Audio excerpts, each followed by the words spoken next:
Welcome back to my channel. Today, I want to share the story that changed my life forever. The day I was diagnosed with motor neurone disease. But this story isn't just about one day. It's a long, confusing, 18-month journey filled with frustration, uncertainty, and moments that still feel surreal even 8 years later. It all began in April 2016 with a simple stumble. A trip up a couple of carpeted steps in a Melbourne restaurant. I landed hard on my knee. At first, I brushed it off.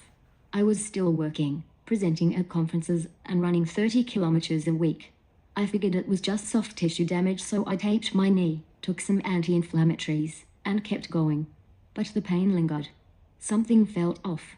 My knee felt weak. My balance felt weird. I was noticing changes in my body I simply couldn't ignore. Next stop, my GP. He'd known me for a few years, surely he'd have an idea about what was going on. I didn't get a lot out of my GP appointment, so next stop, I saw everyone.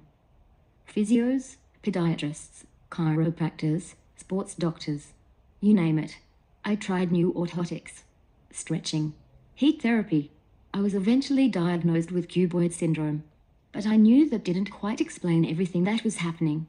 Then came the neurology referrals, MRIs, nerve conduction tests, and full blood work. Everything came back normal. One neurologist even told me, "You're just a little tight from all the group fitness." I'd been teaching 11 classes a week for years. That definitely wasn't it.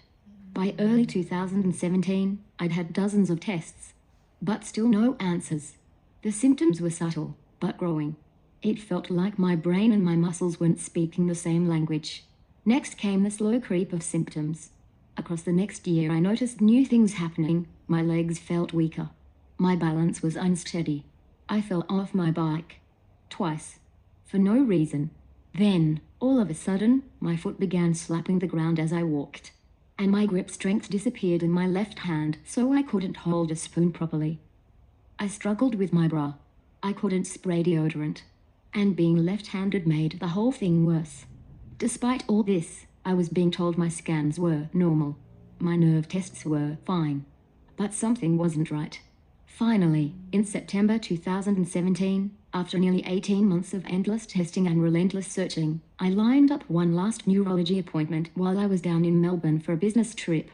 I emailed through my full case history in advance and asked them to be honest. No sugarcoating. And in the space of 5 minutes, he told me, "You have motor neurone disease." He was blunt, honest, and I was alone in the room. The feeling? Shock, dread, disbelief, but also a strange sense of relief at the same time. After all this time, I finally had an answer. I finally had a name for what was happening. But that name came with a death sentence, 2 to 5 years. That afternoon I boarded a flight back to Brisbane in silence. I called my husband Steve and told him I was coming home to explain. I texted my daughter Marie to meet me at the house. The words motor neurone disease had barely left the neurologist's mouth. And I was already on a plane. The days after were filled with impossible questions. Will I still be able to work? How fast will this progress? Will my family cope? Telling my family was the hardest part. There are no easy conversations when you're handed a terminal diagnosis.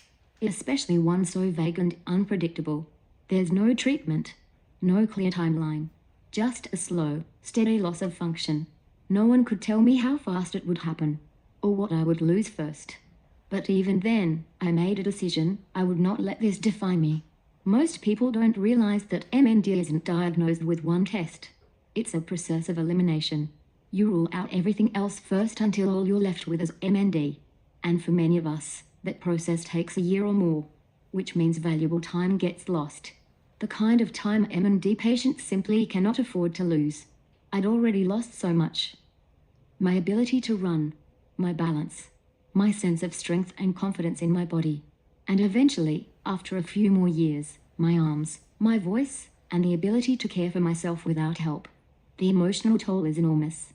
You're grieving your body in real time. But what you don't see the day-to-day, the 75-minute morning routine just to get me out of bed and downstairs for breakfast every single day. The effort it takes to eat when your mouth won't open properly. The toe cramps. The nerve pain. The swallowing issues. The emotional toll. I'm sharing my story because someone else out there is going through what I did. possibly scared, confused, and trying to find answers. And I want you to know this. Yes, MND is life-changing. But you still have plenty to live for. To dream. To do something meaningful. I've definitely leaned into my journey with MND, focusing on what I can do. I've traveled, spoken on international stages, written my memoir, and become a full-time advocate. I use eye gaze technology and I to keep showing up. For myself, my family, and others on this path. It's now been over 8 years since my diagnosis. Far longer than the average prognosis. Only 5-10% of people with MND live this long, so why am I still here? Because I refused to give in. I built my rehab program that goes beyond normal. Speech therapy, pilates, neurophysio, EMS therapy, infrared mat, supplements, and more. I do daily rehab for my tongue, neck, hands, legs. Every muscle I can still access. And I don't give up. The road to an MND diagnosis is long. It may have taken away my strength, my voice, my independence. But it can't take my spirit unless I let it. Thanks for listening to my story. If this video helped you, please like it, share it, and hit subscribe for more stories from my journey with MND. The raw, the real, and the resilient. Do you need to find your own resilience? Check into my Resilience Academy. Link is in the description. See you in the next one.